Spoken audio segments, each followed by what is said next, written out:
रहस्यमयी गर्भ। 60 वर्ष की उर्मिला शहर के बाहरी हिस्से में अपने छोटे से घर में अकेली रहा करती थी।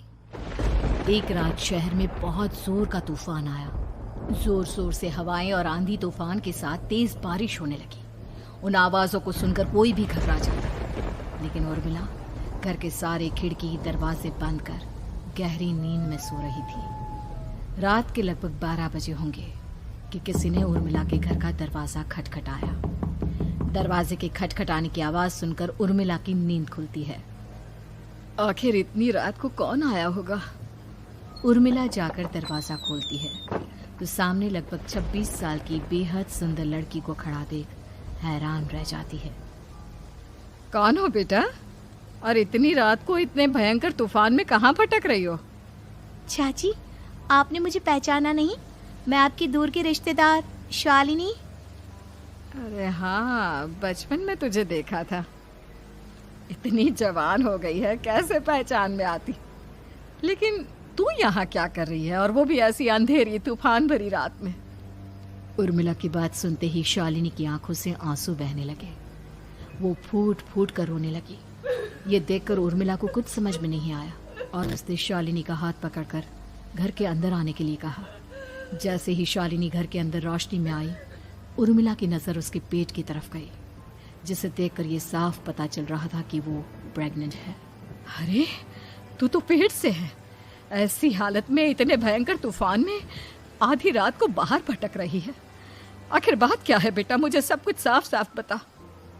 क्या बताऊं चाची, ये सब जिसकी वजह से हुआ है उसके बारे में बताने में भी मुझे शर्म आती है।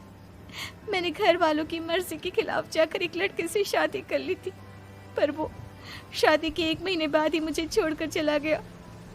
छोड़कर चला गया का क्या मतलब? क्या उसके साथ कोई हादसा हो गया? नहीं, उसे कोई दूसरी लड़की पसंद आ गई और मेरी प्रेगनेंसी की खबर सुनते ही उसने मुझे बेसहारा छोड़ दिया। उसके बाद मैं अपने घर गई, लेकिन माँ पापा ने मुझे घर में कदम तक नहीं रखने दिया। तभी मुझे आपकी याद आई। कोई बात नहीं, कोई बात नहीं, तुमने यहाँ आकर अच्छा ही किया। एक काम करो, तुम आराम करो। वैसे भी ऐसी हालत में इतना घूमना फिरना और इस तरह आधी रात को बाहर भटकना ठीक नहीं होता। प्रेग्नेंट औरत को आधी रात को घर से बाहर नहीं निकलना चाहिए। बुरी आत्माएं उस पर अपना असर दिखा सकती है। और इतना कहकर उर्मिला ने शालिनी को एक दूसरे कमरे में जाकर आराम करने के लिए कहा। लेकिन जैसे ही शालिनी अपने कमरे में जाने लगी, अचानक से उर्मिला ने उसे रोक लिया। एक बात बताओ बेटा, तुम्हारा कौन सा महीना चल रहा है? पेट देखकर तो लगता है कि लगभग 6 महीने पूरे हो गए होंगे। उर्मिला की बात सुनकर शालिनी के होठों पर मुस्कुराहट आ गई। चाची जी, अभी सिर्फ 1 ही महीना हुआ है। शालिनी की बात सुन उर्मिला दंग रह गई।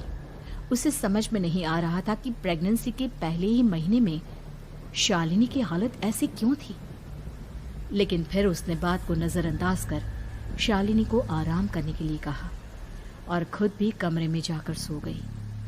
अभी कुछ ही घंटे बीते थे कि अचानक से एक बच्चे के बड़े ही अजीबोगरीब बेढंगे तरीके से रोने की आवाजें उर्मिला के घर में गूंजने लगी। उन आवाजों को सुनकर उर्मिला की नींद फिर से खुलती है। ये अचानक बच्चे के रोने की आवाज कहां से आने लगी? उसने उठकर चारों तरफ देखा, पर वहां उसे कोई नजर नहीं आया। उर्मिला घबराते हुए शालिनी के कमरे में गई तो वहां उसे कमरे की दीवार पर एक बेहद खौफनाक साया नजर आया, जिसे देखकर उर्मिला बुरी तरह से घबरा गई। आखिर ये सब क्या हो रहा है? शालिनी, शालिनी उठो! उसने जोर जोर से आवाज देकर शालिनी को जगाने की कोशिश की, लेकिन ऐसा लग रहा था जैसे उसकी आवाज शालिनी तक पहुंच ही नहीं रही थी। कमरे की दीवार पर एक बहुत बड़ा और बेहद डरावने दिखने वाले इंसान का साया और एक बच्चे के अजीबोगरीब ढंग से रोने और चीखने की आवाजें अब उर्मिला को ज्यादा डराने लगी थी। उर्मिला को शालिनी की चिंता सताने लगी और उसने पूरी ताकत के साथ चीख कर शालिनी को आवाज लगाई, शालिनी! तभी अचानक सब कुछ एकदम पहले जैसा हो जाता है और उर्मिला की आवाज सुनकर शालिनी की नींद खुलती है। क्या हुआ चाची, आप इतनी तेज क्यों चिल्ला रही हैं? अब ठीक तो है ना? अभी अभी मैंने तुम्हारे कमरे में कुछ अजीब सा देखा। तुम ठीक हो ना शालिनी? मुझे यहाँ एक बच्चे के रोने की आवाज़ें आ रही थी। लगता है आपको मेरी कुछ ज़्यादा ही चिंता हो गई है। आपने मेरी प्रेगनेंसी के बारे में कुछ ज़्यादा ही सोच लिया होगा। मैं एकदम ठीक हूँ, आप आराम से सो जाइए। इतना कहकर शालिनी ने उर्मिला को फिर से अपने कमरे में जाने के लिए कहा और खुद भी जाकर सो गई। पर अब उर्मिला की आंखों से नींद गायब हो चुकी थी। अगली सुबह जब शालिनी उठी तो वो सीधा उर्मिला के पास आई। गुड मॉर्निंग चाची। तभी अचानक उर्मिला की नज़र शालिनी के पेट पर पड़ती है, जिस पर नीले रंग से एक अजीब सी आकृति नजर आ रही थी। शालिनी, ये तुम्हारे पेट को क्या हुआ? मैंने इतनी औरतों को देखा है, ऐसा तो किसी के साथ नहीं होता। शालिनी ने जैसे ही अपने पेट की तरफ देखा तो उसे वहां कुछ भी नजर नहीं आया।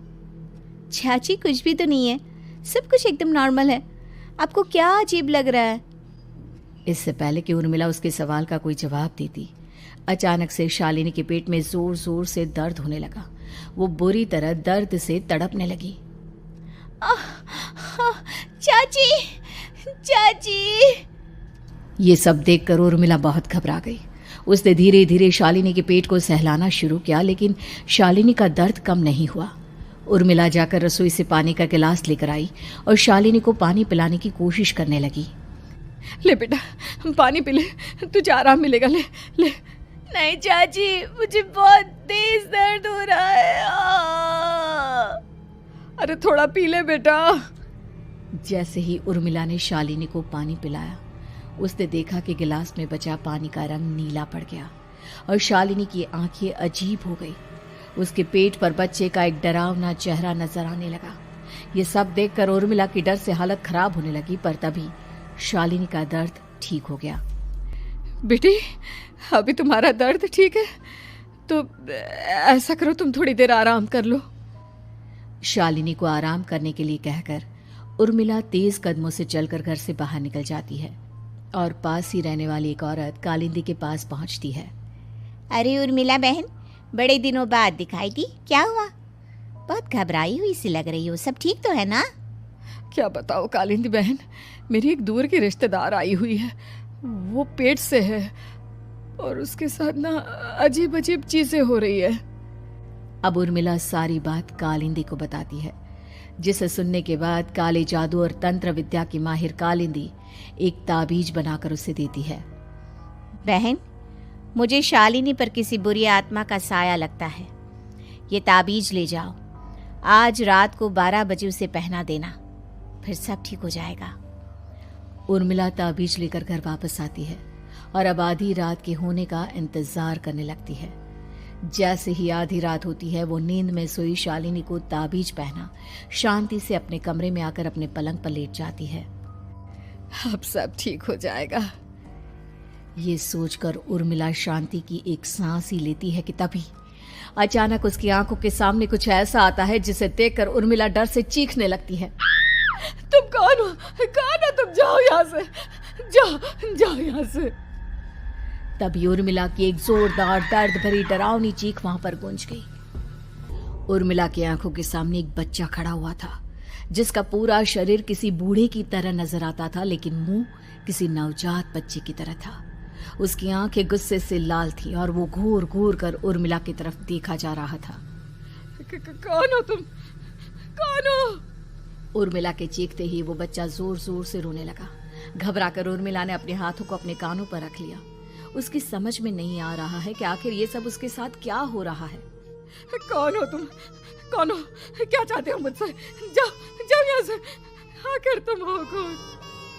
तभी अचानक से उर्मिला के पूरे घर में लाल रंग की रोशनी फैल गई। वो बच्चा धीरे धीरे कदमों से चलता हुआ उर्मिला की तरफ बढ़ने लगा। किसी नवजात पैदा हुए बच्चे के जैसे उसके रोने की आवाज अब उर्मिला के कानों में गूंज रही थी। लेकिन कुछ ही सेकंड में वो चुप हो गया और उसने बेहद खतरनाक आवाज में उर्मिला के सवाल का जवाब दिया। मैं वो हूँ जो अब तक पैदा नहीं हुआ, लेकिन जब मैं पैदा हो जाऊंगा तो वो होगा जो अब तक कभी नहीं हुआ। ये क्या कहना चाहते हो तुम? ऐसा क्या हुआ जो अब तक नहीं हुआ? तबाही होगी, तबाही। सब कुछ खत्म हो जाएगा और ये जो लड़की मुझे जन्म देने वाली है, मैं उसका खून पी जाऊंगा, सारा खून। उस बच्चे की बात सुनते ही उर्मिला बुरी तरह घबरा गई। उसका एक बुजुर्ग आदमी जैसा शरीर, एक नवजात बच्चे जैसा चेहरा, ये दोनों ही बातें उर्मिला की समझ से बाहर थी। तभी वो बच्चा अचानक गायब हो गया। घर का माहौल फिर से पहले जैसा हो गया। लाल रंग की रोशनी भी अब गायब हो चुकी थी। उर्मिला दौड़कर शालिनी के कमरे में पहुंची, जहां वो गहरी नींद में सोई हुई थी, पर उसके गले का ताबीज गायब हो चुका था। उठो उठो शालिनी, उठो बेटा, मुझे तुमसे जरूरी बात करनी है। अरे चाची क्या हुआ? इतनी रात को आप परेशान क्यों कर रही हैं? सब ठीक है ना? अभी जब तुम सो रही थी ना, तो मैंने तुम्हारे गले में एक ताबीज पहनाया था। कहाँ गया बेटा, बताओ मुझे। शालिनी ने चारों तरफ अपनी नजरें घुमाकर देखा, लेकिन वहां पर कोई ताबीज नहीं था। वह हैरानी से उर्मिला के चेहरे की तरफ देखने लगी। उसे समझ में नहीं आ रहा था कि आखिर उर्मिला किस ताबीज के बारे में बात कर रही थी। नहीं चाची, यहाँ कोई ताबीज नहीं है। लगता है आपने कोई बुरा सपना देखा है। मैंने कोई बुरा सपना नहीं देखा। खैर छोड़ो, तुम अब सो जाओ, फिर सुबह बात करते हैं। डर और घबराहट की वजह से उर्मिला की आंखों से नींद तो जैसे बिल्कुल गायब हो गई थी। अगली सुबह उर्मिला बिना कोई देर किए गांव के बाहर एक छोटी सी झोपड़ी में रहने वाले बूढ़े पंडित के पास पहुंची। पंडित जी, मेरी मदद कीजिए। अरे आओ आओ उर्मिला, क्या हुआ? सब ठीक तो है ना? क्या बताओ पंडित जी, बहुत बड़ी मुसीबत है। मेरी दूर की एक रिश्तेदार लड़की पेट से है और उसके साथ बहुत डरावनी चीजें हो रही है। कल रात को तो एक अजीब सा दिखने वाला बच्चा मेरी आंखों के सामने आकर खड़ा हो गया था। ये तुम क्या कह रही हो? मुझे साफ साफ बताओ कि आखिर तुमने क्या देखा? उर्मिला ने अपने साथ हुई बीती रात की पूरी घटना पंडित जी को बताई, जिसे सुन पंडित जी के माथे पर चिंता की लकीरें उभर आई। अनर्थ होने वाला है, अनर्थ। बरसों पहले भी उस हैवान ने एक लड़की के पेट से जन्म लिया था और उसके बाद उस शहर को पूरी तरह से तबाह कर दिया। कैसी विपदा पंडित जी, कैसे बात कर रहे हैं आप? बताइए मुझे, और इसका उपाय क्या है? इसका उपाय तो है, लेकिन बहुत कठिन है। हो सकता है कि उस उपाय को करने के दौरान तुम्हारी जान भी चली जाए। मुझे मेरी जान की कोई परवाह नहीं, पर आप जिस तबाही के बारे में बात कर रहे हैं, बस वो नहीं होनी चाहिए। लाखों लोगों की जान बचाने के लिए मैं कुछ भी करूंगी। तो ठीक है, मेरी बात ध्यान से सुनो। बरसों पहले एक भयानक तांत्रिक ने अपनी तंत्र क्रिया के जरिए एक मासूम लड़की के साथ रिश्ता बनाकर उसके पेट से जन्म लिया था।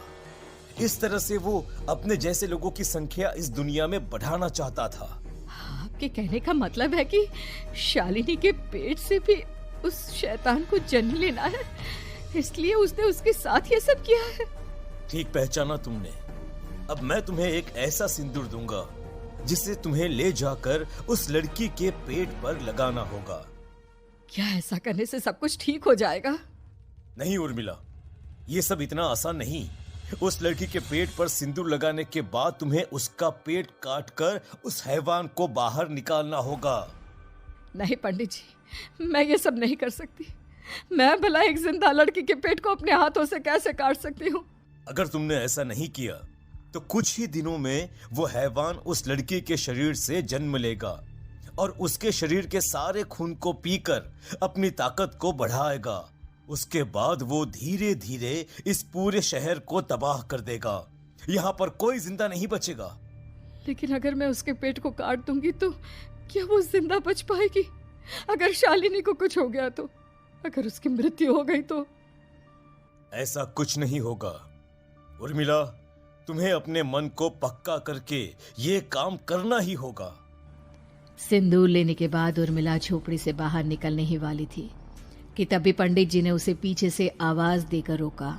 उर्मिला, उस लड़की का पेट काटकर हैवान को बाहर निकालना ही काफी नहीं होगा। तुम्हें ध्यान रखना होगा कि ये सब करते हुए उस बच्चे का जो आधा बूढ़े का शरीर है उस पर सिंदूर की एक बूंद भी ना लगने पाए, क्योंकि अगर ऐसा हुआ तो वो तुम्हें और बाकी सबको कच्चा खा जाएगा। पंडित जी की बात सुन उर्मिला की आंखें फटी रह गई और उसके शरीर में डर की लहर दौड़ गई। फिर भी उसने हिम्मत की। ठीक है पंडित जी, मैं पूरी कोशिश करूंगी कि मैं उस हैवान को वहीं के वहीं खत्म कर पाऊं। इसके बाद उर्मिला तेज कदमों के साथ घर वापस आती है। दिन बीतता है, रात का अंधेरा छाने लगता है। शालिनी खाना खाकर सोने चली जाती है और उर्मिला लगातार उसके गहरी नींद में सो जाने का इंतजार करने लगती है, जिसके बाद उर्मिला दबे कदमों से शालिनी के कमरे में पहुंच गई। मुझे ये करना ही होगा। अब उर्मिला ने धीरे धीरे शालिनी के पेट पर पंडित जी का दिया सिंदूर लगाना शुरू किया। उर्मिला के हाथ बुरी तरह से कांप रहे थे। उसके एक हाथ में चाकू था जिससे वो पेट काटने वाली थी।